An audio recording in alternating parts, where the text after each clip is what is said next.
Então, gente, a educação convencional a Soninha falou um pouco, né, do tempo que ela educava os meninos, os filhos dela. E a Renata também participou, né, um pouco dessa educação tradicional.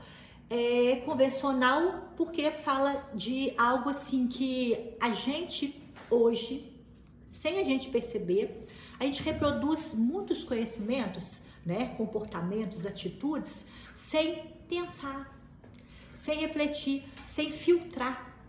Então, eu faço aquilo que eu aprendi com os meus pais fazem aquilo que eles aprenderam com os meus avós, né? E assim sucessivamente. E muitas vezes, hoje a gente se depara com esse quadro dessa educação convencional e pensa, poxa vida, eu fiz isso há tanto tempo e eu nunca percebi se isso é o que o meu filho precisa, se isso é o que o meu filho quer, né? A gente lembra até de uma história muito interessante da Maria, né, com relação ao peixe. A Maria pegou a receita do peixe e cortou o rabo e cortou a cabeça do peixe. Colocou o peixe numa assadeira e levou ao forno. Tá. Aí o pessoal que foi comer na casa dela elogiou o peixe, muito gostoso, e pediu a receita. E ela passou a receita exatamente assim, que cortava a cabeça e cortava o rabo do peixe, punha na assadeira, os temperinhos e fazia. E um belo dia, né, ela começou a questionar e perguntou à mãe dela, né, mãe, essa receita do peixe tal, todo mundo gosta tal, né, eu sempre ensino para as pessoas. E do jeito que ela explicava para as pessoas, a mãe dela contou, né, que ela também aprendeu com a avó. E a avó também havia aprendido com a bisavó. Então foi passada a receita, só que ela perguntou, né, por que corta, né, a cabeça e o rabo? Aí elas foram conversando, né, uma com a outra, e a avó explicou, né, para a mãe dela, né, no caso a bisavó, que ela queria preparar o peixe e no dia não tinha uma forma do tamanho do peixe. Aí ela foi lá e cortou o rabo e cortou a cabeça, aí o peixe coube certinho. Então, resultado, o corte na cabeça e no rabo influencia alguma coisa no tempero, no sabor do peixe? Era simplesmente porque a forma era daquele tamanho. Agora, eu gosto muito dessa história do peixe, por quê? Porque a gente pensa, né? Quanta coisa que a gente aprendeu, que a gente faz com os nossos filhos. Eu fiz muitos anos com os meus alunos, sem pensar, sem questionar, né?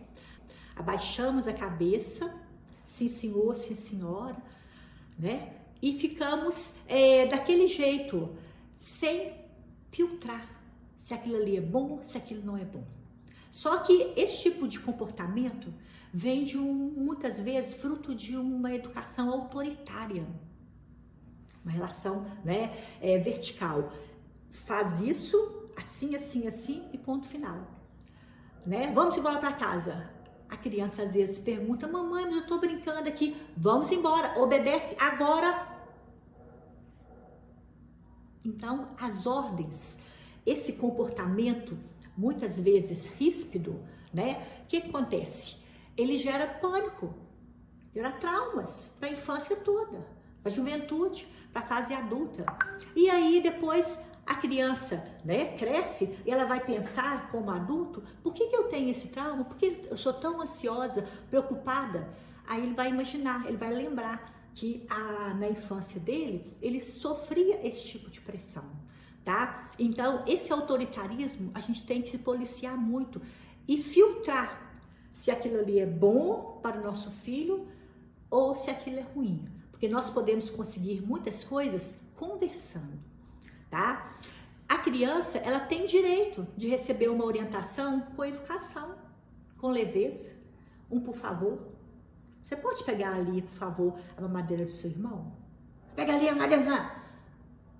Por que a gente tem que falar dessa forma para a criança? Ela tem direito a ser bem tratada, ela tem direito de ser quem ela é, de ser respeitada, tá? Por quê? Porque muitas vezes essa educação convencional autoritária, ela é taxativa.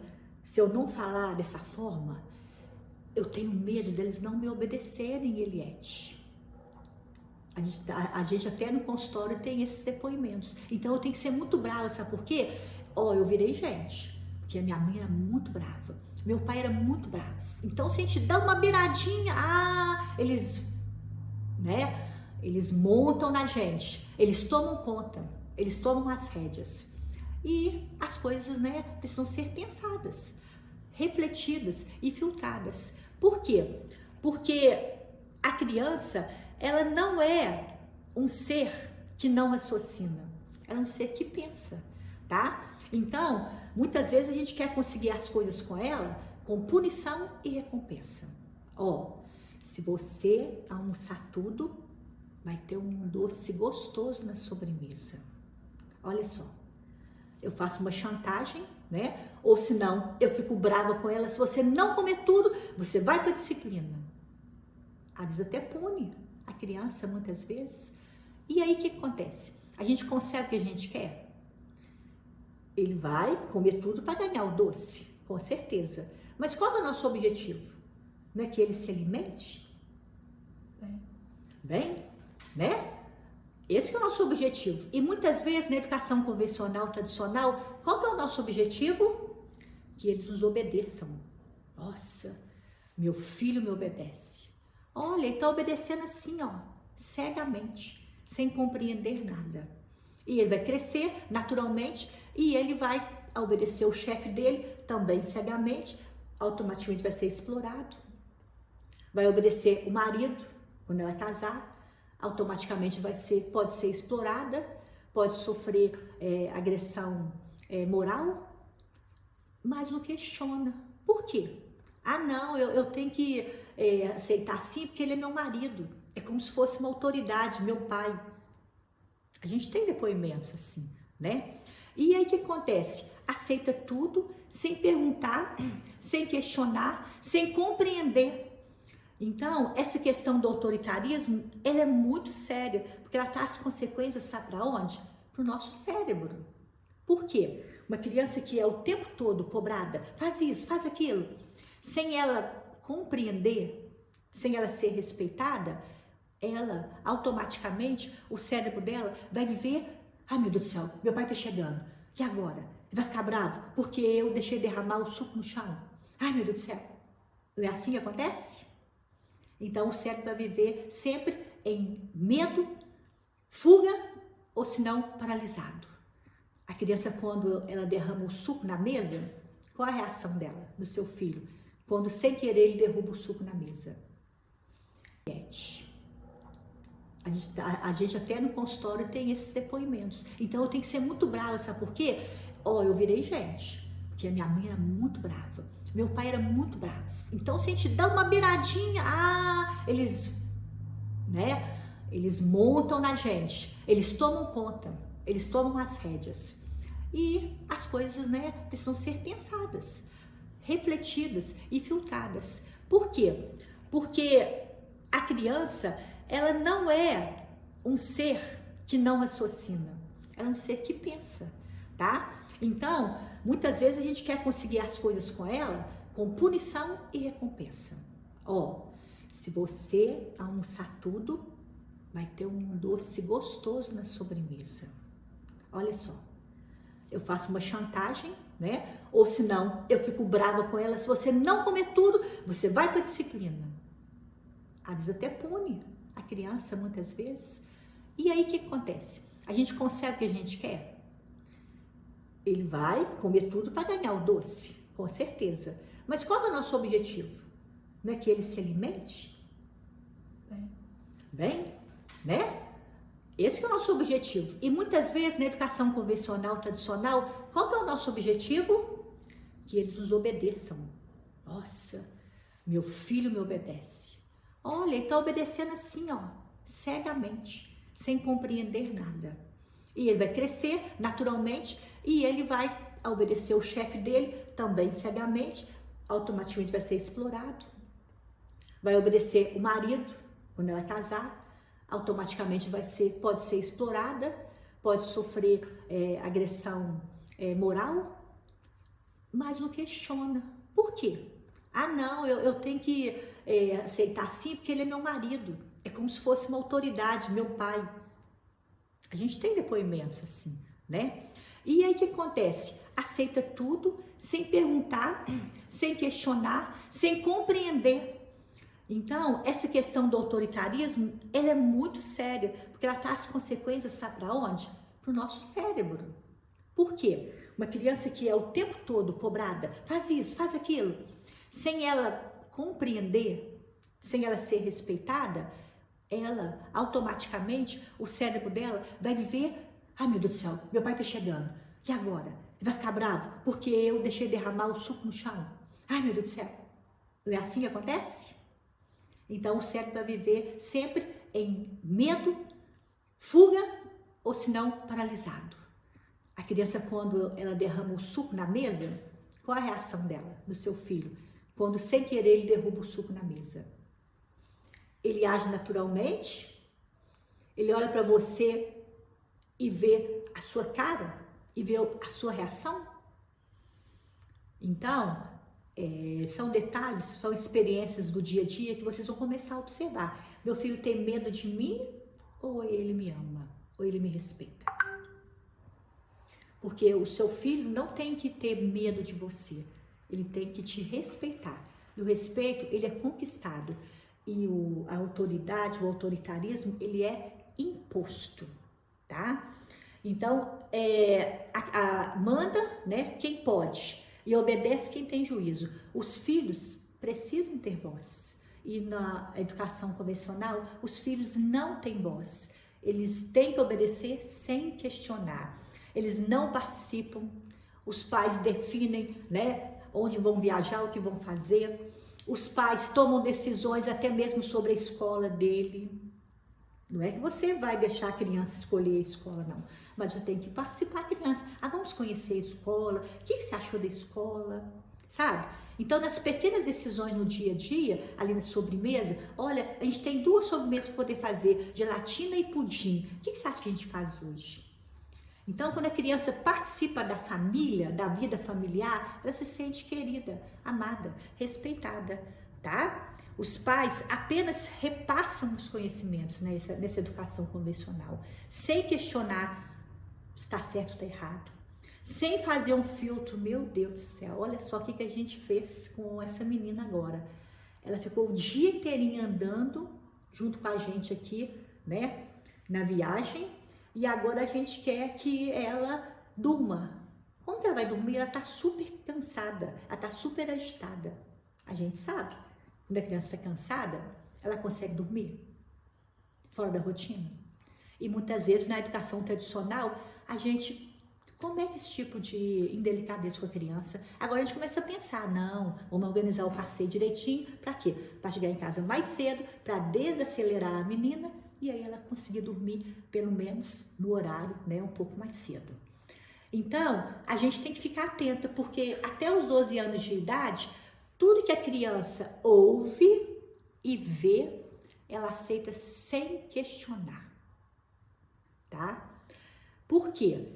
Até 12 anos é formado, né, culminado a formação do caráter e da personalidade, né? Até os 5, depois 6, 7, 8, vai terminando como é que fala, gente? O ápice, né, da formação. Então, como nós temos tratado nossos filhos? Nós temos respeitado ele? Ou nós temos agido numa relação vertical? Eu falo e você obedece e ó, cala a boca. Eu acho interessante, até a Mabine e a minha família deve estar assustada, porque eu era uma professora muito brava e até em muitos momentos muito autoritária. E hoje com a educação parental eu tenho revisto muitas minhas atitudes, muitos comportamentos, muitas falas, porque todos os dias é dia de mudança. É o que a Joyce disse, né? Vocês estudam, vocês sabem um pouco mais. Vocês que lidam com seus filhos todo dia, vocês também sabem muito. Então, o pai e a mãe precisam estudar. Para quê? Para aprender as coisas. E quando a gente aprende, vai abrindo um leque, vai abrindo um horizonte. E esse é meu depoimento também com relação à minha vida profissional. Muitos comportamentos que eu tive no passado, hoje eu vejo que eu poderia ser uma educadora, né, uma tia mais respeitosa e com uma educação mais consciente, tá? Agora, olha só as consequências da educação tradicional, convencional. As crianças e os adolescentes com pouco ou nenhuma capacidade de reflexão. Os nossos filhos, se continuarem sendo criados assim, nesse tradicionalismo, nesse convencionalismo, eles vão ficar sem capacidade de refletir nada, vão aceitar tudo passivamente. Não são capazes de ter resolução de problema, não serão criativos, não terão pensamento crítico. Vai ser inibida a capacidade de questionar e analisar informações de maneira profunda. Tudo que o patrão jogar, eles vão aceitar, assimilar normalmente, sem questionar, tá? Vai gerar uma baixa autoestima, né? Filhos tristes, sem atitude, inseguro, ganhou uma bolsa de estudos lá pro Rio de Janeiro. Não vou não, de jeito nenhum, vou ficar longe da minha mãe, longe do meu pai, de jeito nenhum. Então, olha só, inseguros, não sabe tomar decisões, às vezes vira pro outro lado, se tornam filhos agressivos, mal educados, respondões, rebeldes, tá?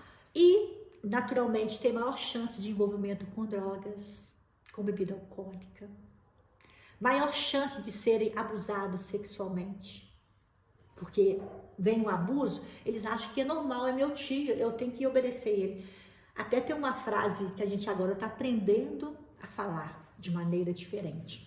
Falávamos assim para os nossos filhos: olha, tem que obedecer aos mais velhos. Quem já falou isso? Eu já falei muito. Obedecer aos mais velhos? Como? É os mais velhos que você conhece, os mais velhos que você sabe quem é. Porque vem uma pessoa abusiva. Ah, minha mãe falou que eu tenho que obedecer. Não tem que obedecer, não. Entende? Então, a questão dos abusos, maior chance de se envolver em relacionamento tóxico e abusivo. Maridos tóxicos, esposas tóxicas. Então a pessoa não percebe que o outro é tóxico, não percebe que o outro manipula, tá? Maior chance, né, de serem desmotivados, desinteressados pelos estudos, especialmente criança que tem estilo de aprendizado diferente, pode levar até a evasão escolar. Não, minha professora é assim, assim, assim, então eu vou sair da escola. Por quê? Porque eu não dou conta da forma que ela lida comigo. Porque eu estou acostumado ali o tempo todo, né? Com meu pai me mandando, com minha mãe me mandando. E agora a professora, o primeiro obstáculo, o primeiro desafio, o primeiro problema, eu abandono a escola, abandono a faculdade. O medo de cometer erros pode ser exacerbado em um ambiente de educação convencional, levando os filhos a evitar risco e a não explorar ideias criativas.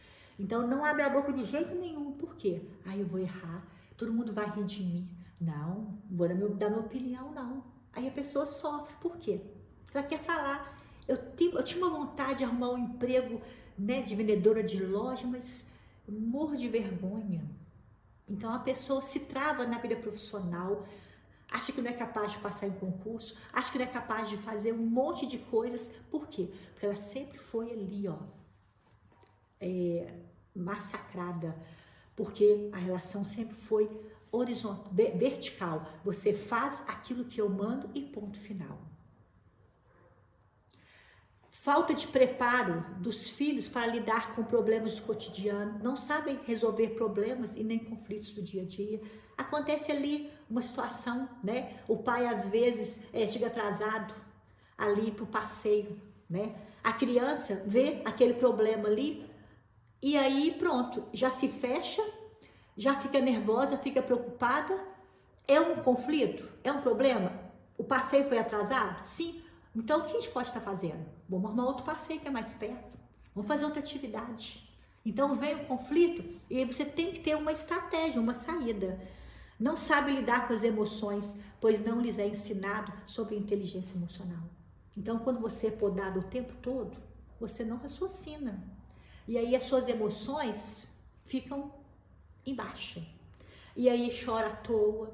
E aí não consegue conversar. E aí não aceita o não. Se não for do meu jeito, eu não vou. Por quê? Em tudo vê problemas. Mais chance de desenvolver traumas e complexos, que eu falei. Ambiente familiar tóxico, hostil, chato, triste. A nossa casa tem que ser o melhor lugar do mundo. Tem que ser o lugar que os nossos filhos chegam, a nossa esposa chega, os nossos maridos chegam e aquele ambiente gostoso, que todo mundo conversa, que todo mundo se respeita, que todo mundo participa, né, de tudo que é proposto. Punição, respeito e recompensa, quando funcionam, é apenas a curto prazo e não desenvolve habilidades de vida.